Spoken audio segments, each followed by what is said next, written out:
Setiap pagi aku bangun di rumah yang sah. Aku tidur di kamar suamiku. Aku memasak untuk keluargaku. Tapi anehnya, aku selalu merasa seperti orang yang sedang menumpang. Bukan karena aku tidak bekerja. Bukan karena aku tidak berusaha. Melainkan karena sejak hari pertama menikah, aku sadar satu hal yang tidak pernah ada di buku pernikahan. Aku menikah dengan suamiku, tapi hidup bersama mertuanya. Dan dari situlah aku belajar bahwa cinta saja tidak cukup kalau sebuah rumah tidak punya ruang bernama aku. Assalamualaikum sahabatku. Salam hangat untuk kalian semua. Sebelum kita mulai, tulis di kolom komentar dari kota mana kalian menyaksikan ini. Bagi yang like dan subscribe, semoga Allah mudahkan segala urusannya, dilapangkan rezekinya, sehatkan badan, dan dikabulkan semua hajat kalian. Amin ya robbal alamin. Mari kita simak cerita selengkapnya. Setiap pagi aku bangun sebelum adzan subuh. Bukan karena aku paling rajin di rumah ini, tapi karena rumah ini sudah lebih dulu terjaga sebelum aku membuka mata. Dari balik pintu kamar, aku bisa mendengar bunyi dapur yang tidak pernah menungguku bangun. Sendok yang beradu dengan panci, suara air mengalir, langkah kaki kecil yang sudah hafal arah. Semua itu terdengar teratur, seolah rumah ini sudah punya jadwal sendiri, tanpa melibatkanku. Namaku Rani. Seorang istri yang sah, dengan cincin di jari dan buku nikah yang tersimpan rapi. Aku menikah dengan Arga, lelaki yang kucintai sejak kami sama-sama berjuang dari nol. Aku kira setelah akad itu, hidup kami akan dimulai sebagai satu tim. Tapi aku salah menafsirkan satu hal penting. Aku menikah dengan Arga, tapi tinggal di rumah yang sudah lama punya aturan sebelum aku datang. Aku melangkah keluar kamar dengan langkah pelan. Di ruang tengah, ibu mertua sudah duduk rapi, seperti biasa. Rambutnya tersisir, bajunya sederhana tapi bersih. Ia menoleh sebentar, lalu kembali dengan kegiatannya. Tidak ada sapaan, tidak juga senyum. Bukan karena marah, hanya, memang begitulah caranya berada di rumah. Aku menyapu lantai, berusaha tidak berisik. Saat itulah suara itu datang dari belakangku. Rani, sapunya jangan begitu. Debunya nanti naik. Aku mengangguk, berkata pelan, iya, Bu. Aku tidak membantah. Bukan karena aku selalu setuju, tapi karena aku masih baru di sini. Aku belajar pelan-pelan, berharap suatu hari aku tidak lagi merasa seperti orang yang sedang menumpang di hidup sendiri. Di kamar, Arga masih tertidur. Wajahnya tenang. Aku menatapnya lama, lalu bertanya dalam hati, apakah dia tahu bahwa setiap pagiku dimulai dengan perasaan seperti ini? Pernikahan ini sah, rumah ini ramai. Tapi entah kenapa, aku sering merasa sendirian. Dan pagi itu, untuk pertama kalinya, aku sadar. Aku tidak hanya menyesuaikan diri dengan pernikahan, tapi juga dengan seluruh isi rumah yang bukan milikku. Awalnya aku pikir tinggal bersama keluarga besar akan terasa hangat. Ada yang menemani, ada yang menyapa, ada yang memperhatikan. Aku membayangkan suasana rumah yang ramai dengan canda, obrolan ringan, dan rasa kebersamaan. Tapi kenyataannya, ramai tidak selalu berarti dekat. Kadang justru membuat jarak terasa lebih jelas. Setiap gerakku seperti berada dalam sorotan. Bukan sorotan yang jahat, tapi sorotan yang selalu siap memberi komentar. Cara aku memotong bawang, cara aku menyeduh teh, bahkan cara aku menyapa tetangga. Semua ada pendapatnya. Dari dulu Arga sukanya teh agak manis. Kalau masak sayur, jangan terlalu lembek. Di rumah ini biasanya jam segini sudah rapi. Kalimat-kalimat itu terdengar biasa. Tidak tinggi, tidak kasar. Tapi jika didengar setiap hari, rasanya seperti butiran hujan kecil yang lama-lama membuat basah. Aku mencoba menyesuaikan, mengubah kebiasaan, menyimpan selera sendiri. Aku bilang pada diriku, ini proses. Semua menantu pasti melalui fase ini. Aku hanya perlu sabar. Arga sering berkata, ibu cuma perhatian. Aku mengangguk. Aku ingin percaya itu. Karena mencintai Arga berarti juga menerima keluarganya. Tapi ada satu hal yang tidak pernah kubicarakan. Aku rindu sepi. Rindu ruang tanpa penilaian. Rindu jadi diri sendiri tanpa harus memikirkan apakah caraku benar atau salah menurut orang lain. Kami jarang punya waktu berdua. Kalaupun ada, selalu terasa seperti ada yang mendengar. Bahkan tertawa pun aku menahan diri. Takut terdengar berlebihan. Takut dianggap tidak sopan. Di tengah keramaian itu, aku mulai merasa pernikahanku tidak benar-benar milikku. Seperti aku berbagi peran istri dengan rumah ini. Dan peranku, seringkali yang paling kecil. Aku bertanya dalam hati, tapi tak berani bersuara. Apakah semua istri harus seperti ini? Atau aku hanya belum menemukan caraku sendiri? Arga adalah suami yang baik. Ia bekerja keras, pulang tepat waktu, dan tidak pernah lupa menanyakan keadaanku. Ia tidak pernah berbicara kasar. Tidak pernah memperlakukanku dengan buruk. Tapi ada satu hal yang pelan-pelan menggerogoti hatiku. Diamnya. Setiap kali aku ditegur di depan orang lain, Arga memilih menunduk. Setiap kali aku berusaha menjelaskan, Arga mengalihkan pembicaraan. Bukan karena ia tidak peduli, tapi karena ia tidak ingin suasana menjadi tidak nyaman. Aku di tengah-tengah, katanya suatu malam. Kalimat itu terdengar bijak, tapi bagiku, itu seperti garis yang ditarik di antara kami. Aku tidak pernah memintanya melawan siapapun. Aku hanya ingin ia berdiri di sampingku. Memberi isyarat kecil bahwa aku tidak sendirian. Bahwa aku istrinya, bukan hanya orang yang kebetulan tinggal di rumah yang sama. Malam-malamku sering dihabiskan dengan menahan air mata. Bukan karena sakit hati besar, tapi karena kelelahan yang menumpuk. Aku lelah menjadi pengertian sendirian. Pernah suatu malam aku berkata, aku capek. Arga memelukku, tapi tidak berkata apa-apa. Pelukannya hangat, tapi diamnya dingin. Aku mulai bertanya-tanya, apakah cinta cukup jika tidak diiringi keberanian untuk bicara? Aku mencintai Arga. Itu tidak pernah berubah. Tapi aku mulai takut, jika aku terus begini, aku akan kehilangan diriku sendiri sebelum rumah tangga ini benar-benar tumbuh. Dan di titik itulah, aku sadar. Kadang yang paling menyakitkan bukanlah perlakuan orang lain, melainkan pasangan yang memilih diam saat kita paling butuh didengar. Dapur adalah ruang paling hidup di rumah ini. Di sanalah semua orang bertemu, semua obrolan dimulai, dan semua penilaian dilontarkan tanpa terasa. Awalnya aku mengira dapur akan menjadi tempatku menunjukkan perhatian sebagai istri. Tempat aku mengekspresikan cinta lewat masakan sederhana. Tapi ternyata, dapur justru menjadi ruang paling sering menguji kesabaranku. Setiap pagi, aku masuk dapur dengan niat baik. Aku ingin membantu, ingin berperan, ingin merasa berguna. Tapi langkahku selalu terasa seperti memasuki wilayah yang sudah punya penguasa. Ibu mertua tahu persis letak setiap benda, takaran setiap bumbu, dan cara memasak setiap menu. Aku datang dengan caraku sendiri, tapi caraku jarang dianggap perlu. Biasanya bawangnya diiris begini. Kalau minyaknya kebanyakan, rasanya berubah. Arga dari kecil tidak suka yang seperti itu. Kalimat-kalimat itu tidak diucapkan dengan nada tinggi. Justru itu yang membuatku sulit membela diri. Karena bagaimana caranya tersinggung pada suara yang terdengar tenang, aku mulai memasak dengan hati-hati. Terlalu hati-hati. Takut salah. Takut dikomentari. Takut dianggap tidak bisa. Padahal, di rumah orang tuaku dulu, aku biasa memasak tanpa rasa takut. Aku bebas mencoba. Bebas salah. Bebas belajar. Suatu hari, aku memasak lauk kesukaan Arga.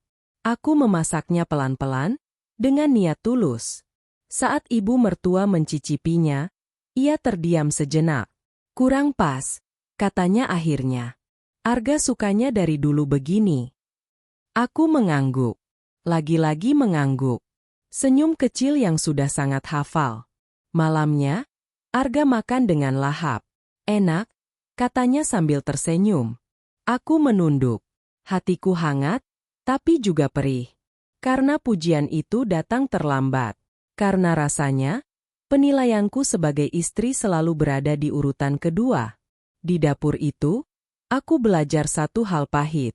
Kadang usaha terbaikmu tetap tidak cukup, jika kamu berada di tempat yang tidak siap menerimamu sebagai bagian dari mereka. Dan sejak hari itu, dapur tidak lagi terasa seperti ruang berbagi. Ia berubah menjadi ruang ujian, tentang seberapa lama aku bisa bertahan tanpa kehilangan rasa percaya diri. Perubahan itu tidak terjadi sekaligus. Ia datang pelan-pelan, hampir tidak terasa. Awalnya aku hanya berhenti mengomentari hal-hal kecil. Lalu aku berhenti mengusulkan. Sampai akhirnya, aku berhenti berharap. Aku mulai memilih pakaian yang aman. Tidak mencolok. Tidak mengundang komentar. Aku berhenti mengenakan warna yang kusuka, dan memilih warna yang tidak menimbulkan pertanyaan. Aku belajar berbicara seperlunya. Tidak terlalu banyak. Tidak terlalu sedikit. Aku menjadi versi yang tenang. Terlalu tenang. Jika ada yang bertanya, kamu tidak apa-apa. Aku menjawab, tidak apa-apa. Padahal di dalam, aku sering bertanya, kemana perginya diriku yang dulu? Aku masih melakukan semua tugasku sebagai istri. Aku bangun pagi, menyelesaikan pekerjaan rumah, menunggu Arga pulang. Tapi semua terasa seperti kewajiban, bukan lagi pilihan yang dilakukan dengan hati lapang. Suatu sore, aku bercermin lama. Wajah di cermin itu tampak rapi, tapi matanya terlihat lelah. Bukan lelah fisik, melainkan lelah menahan diri.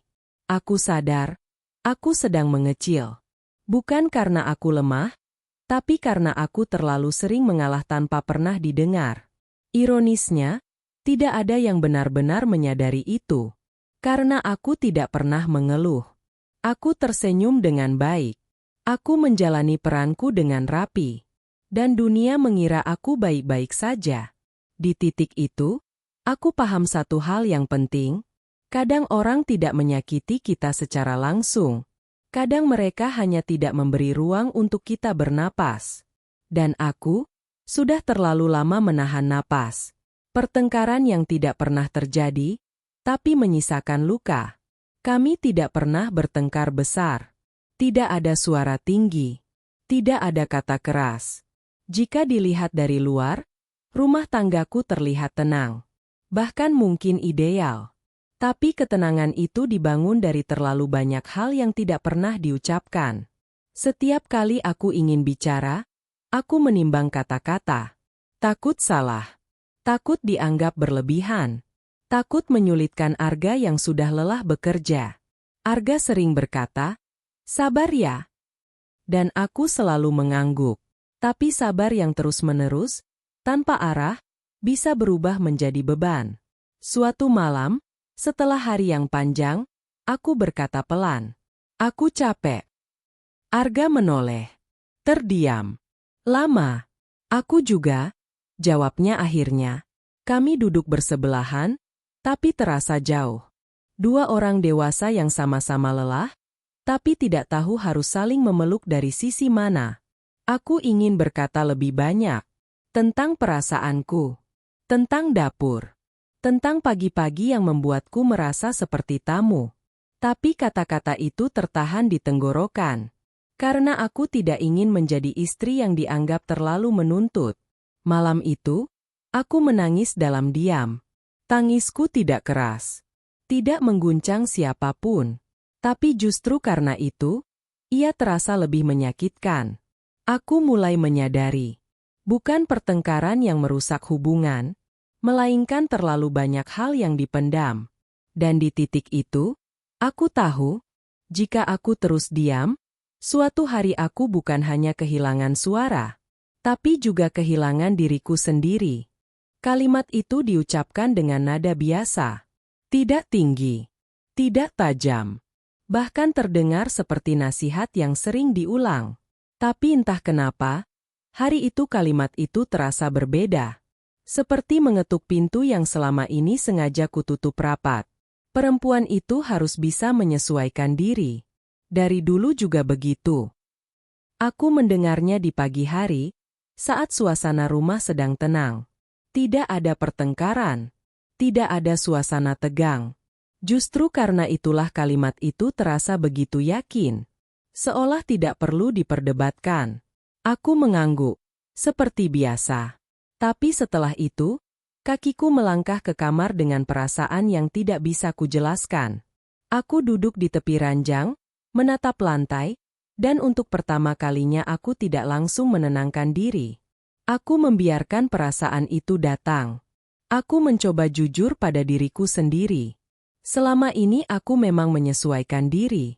Terlalu sering, bahkan. Aku menyesuaikan jam bangun, selera makan, cara bicara, cara berpikir.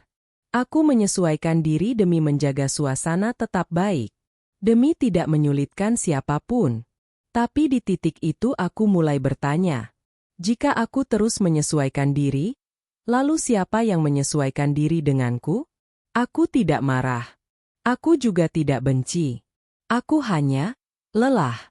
Lelah menjadi pihak yang selalu harus mengerti. Lelah merasa bersalah hanya karena ingin sedikit ruang. Aku teringat diriku sebelum menikah. Aku memang tidak sempurna, tapi aku tahu siapa diriku. Aku punya pendapat, punya kebiasaan, punya cara sendiri menjalani hidup. Dan sekarang, semua itu terasa samar. Hari itu aku tidak melakukan apapun yang besar. Aku tetap memasak, tetap menyapu, tetap tersenyum. Tapi di dalam, ada sesuatu yang berubah. Untuk pertama kalinya, aku berhenti menyalahkan diri sendiri atas rasa tidak nyaman yang kurasakan. Aku mulai sadar. Tidak semua ketidaknyamanan berarti kita kurang sabar. Kadang itu tanda bahwa kita sudah terlalu lama mengalah. Dan kesadaran itu, meski datang pelan, menjadi awal dari sesuatu yang tidak bisa kuhentikan lagi. Malam itu aku menunggu waktu yang tepat. Bukan saat lelah, bukan saat emosi. Aku ingin bicara saat pikiranku jernih. Saat hatiku tidak sedang penuh. Arga duduk di sampingku. Seperti biasa.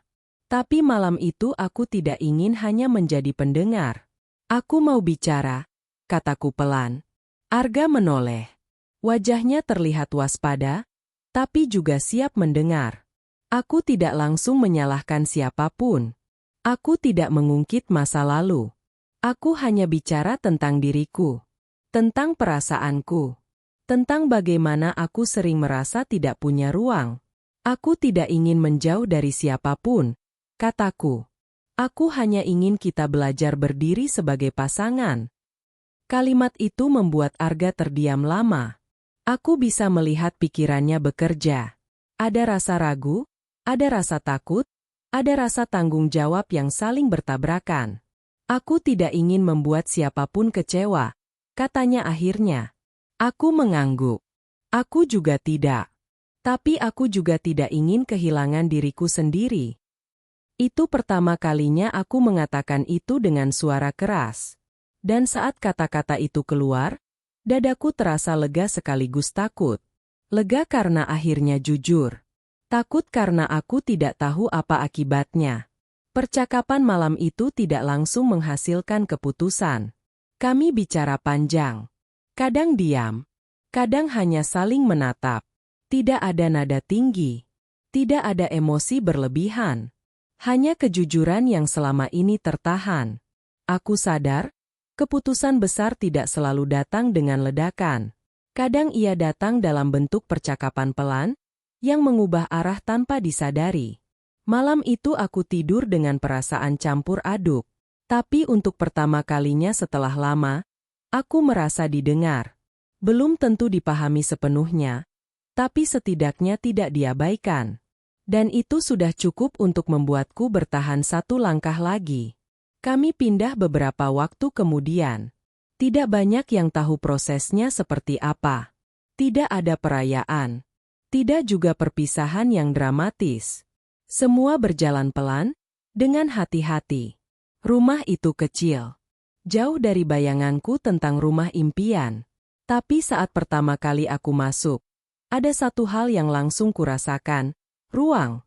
Bukan soal luas bangunan, tapi ruang untuk menjadi diri sendiri. Pagi pertama di rumah baru, aku bangun tanpa suara dapur yang mendahului.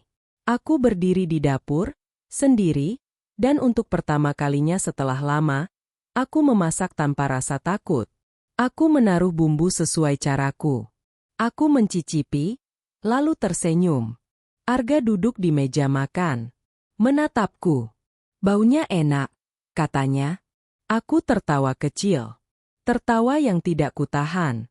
Hubungan dengan ibu mertua tidak langsung hangat. Ada jarak. Ada rasa canggung. Tapi jarak itu justru membuat segalanya lebih seimbang.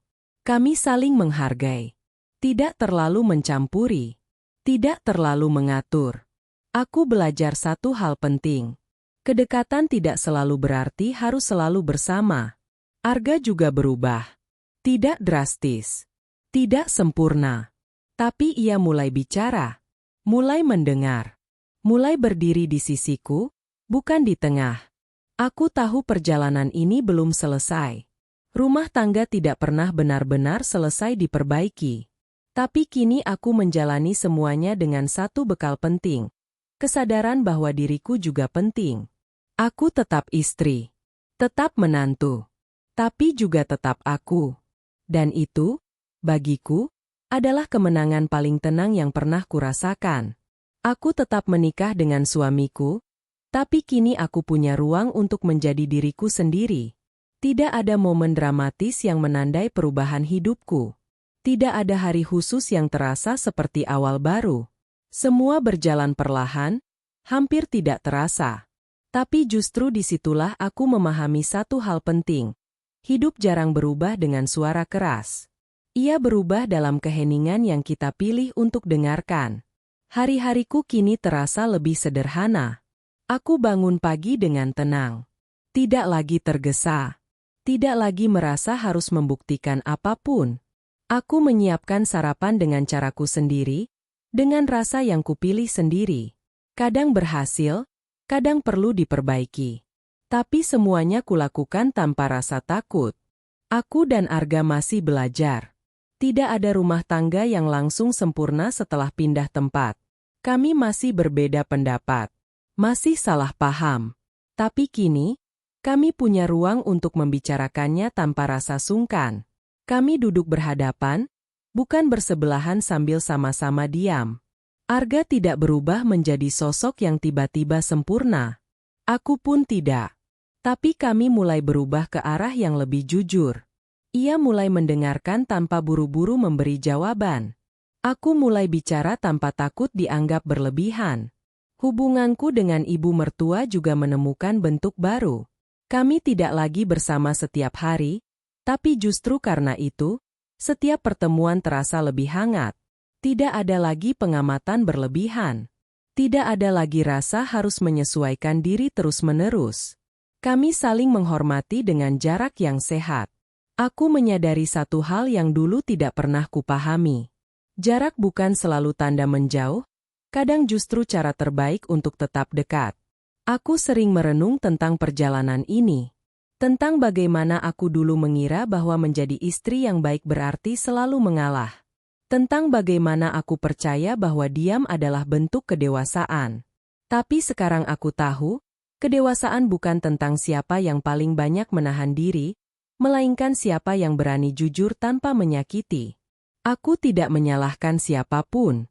Tidak menyalahkan Arga. Tidak menyalahkan keluarganya.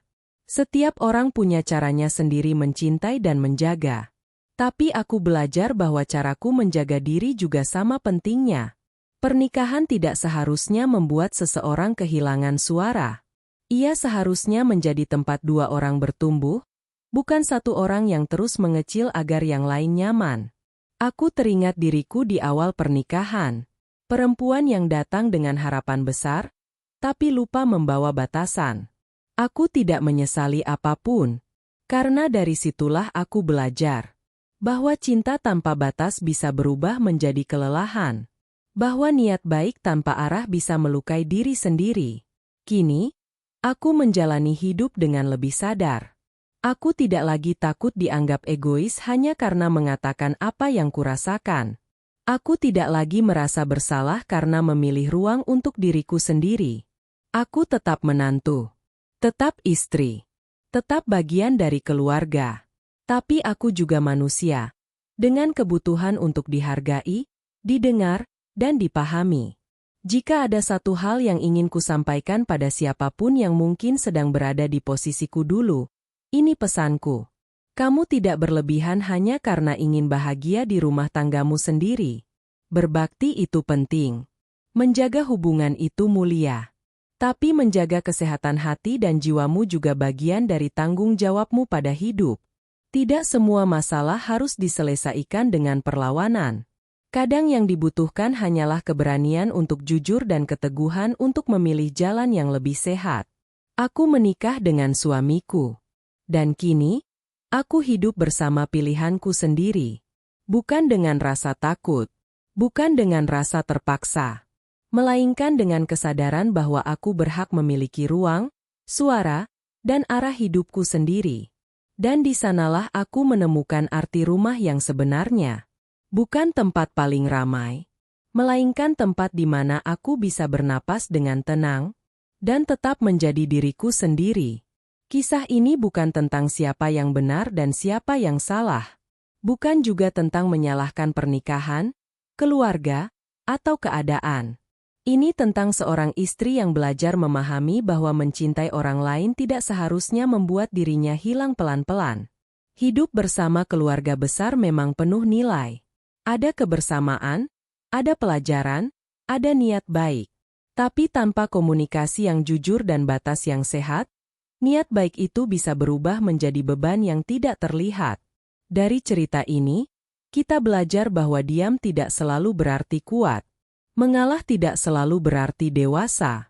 Dan sabar tidak seharusnya menghapus suara hati sendiri. Pernikahan yang sehat bukan tentang siapa yang paling banyak berkorban, melainkan tentang dua orang yang mau saling mendengar, saling belajar, dan berani bertumbuh bersama. Berbakti kepada orang tua tetaplah mulia. Menjaga hubungan keluarga tetaplah penting. Namun menjaga diri sendiri, perasaan, harga diri, dan ketenangan batin, juga merupakan bagian dari tanggung jawab hidup. Semoga kisah ini menjadi pengingat bahwa setiap orang berhak merasa tenang di rumahnya sendiri.